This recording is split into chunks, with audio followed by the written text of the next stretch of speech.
लकल हम्द या अल्लाह अस्सलातु वस्सलामु अलैका या रसूल अल्लाह अम्मा बाद। सिलसिला है नाजरीन के सवालों के जवाब देने का।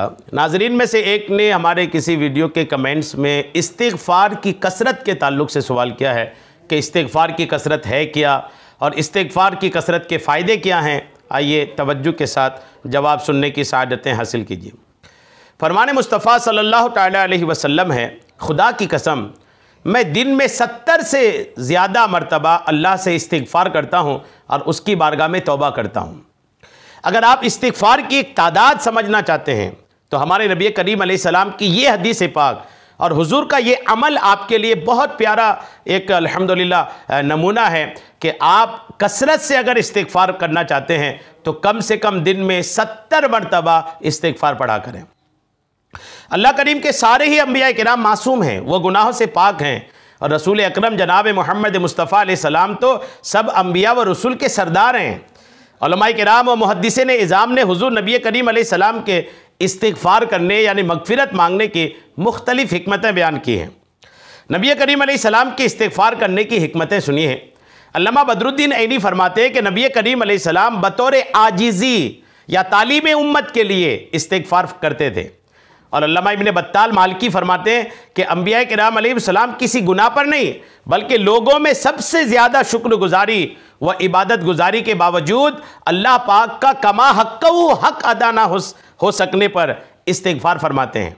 और इमाम गज़ाली रहमतुल्लाह ताला अलैह फरमाते हैं कि नबी करीम अलैहिस्सलाम हमेशा बुलंद दर्जात की तरफ तरक्की फरमाते हैं और जब आप अलैहिस्सलाम एक हाल से दूसरे हाल की तरफ तरक्की करते हैं तो अपने पहले हाल पर इस्तिग़फ़ार करते हैं।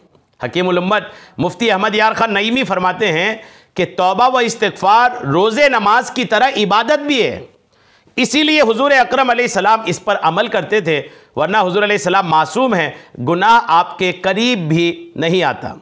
अल्लाह करीम के सबसे मकबूल तरीन बंदे यानी दो जहाँ के सुल्तान सल्लल्लाहु तआला अलैहि वसल्लम तो गुनाहों से पाक होने के बावजूद हमारी तालीम के लिए इस्तिग़फ़ार करें और एक हमें के गुनाहों में डूबे हुए होने के बावजूद इस्तिग़फ़ार की कमी रखें।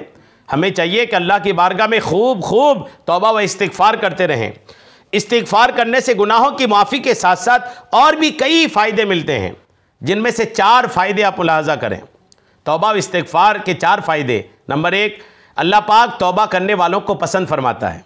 नंबर 2, जो इस्तिग़फ़ार को लाजिम कर ले अल्लाह पाक उसकी तमाम मुश्किलों में आसानी, हर गम से आज़ादी और उसे वहाँ से रोज़ी देगा जहाँ से उसका गुमान भी ना हो।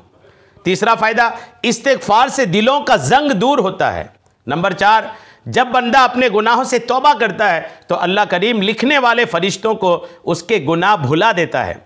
इसी तरह उसके आज़ा यानी हाथ पाँव को भी भुला देता है और ज़मीन से उसके निशानात भी मिटा देता है, यहाँ तक कि क़यामत के दिन जब वो अल्लाह पाक से मिलेगा तो अल्लाह पाक की तरफ से उसके गुनाह पर कोई गवाह ना होगा। हज़रत सैयदना हसन बसरी रहमतुल्लाह अलैह के पास एक शख्स आया और उसने खुश्क साली की शिकायत की। आप रहमतुल्लाह अलैह ने उसे इस्तिग़फ़ार का हुक्म दिया।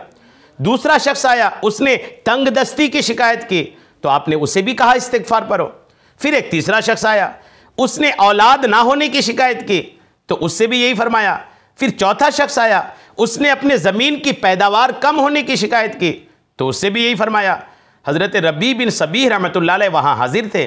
उन्होंने अर्ज़ की, आपके पास चंद लोग आए और उन्होंने मुख्तलिफ़ अलग अलग हाजतें पेश की, आपने सबको एक ही जवाब दिया कि इस्तिग़फ़ार करो। तो आप रहमतुल्लाह अलैह ने उनके सामने कुरान पाक की ये आयत पढ़ी जिनमें इस्तिग़फ़ार को बारिश, माल, औलाद और बागात के अता होने का सबब फरमाया गया है। यानी इस्तिग़फ़ार की कसरत हो तो बारिश भी मिलती है, माल भी मिलता है और औलाद और बाग भी अल्हम्दुलिल्लाह अता किए जाते हैं।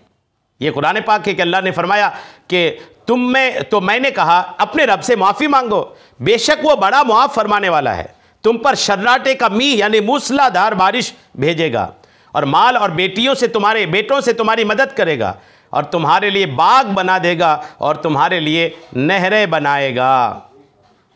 सच्ची तौबा जो है ना वो करनी चाहिए। सच्ची तौबा से मुराद ये कि बंदा किसी गुनाह को अल्लाह ताला की नाफरमानी जानकर उसके करने पर शर्मिंदा होते हुए रब से माफ़ी मांगे और आइंदा के लिए उस गुनाह से बचने का पक्का इरादा करे।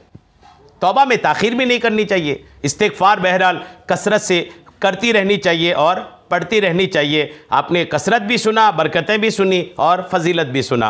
अल्लाह करीम हम सबको अमल की तौफ़ीक़ अता फ़रमाए। आमीन बिजाहिन नबील अमीन सल्लल्लाहु तआला अलैहि वसल्लम।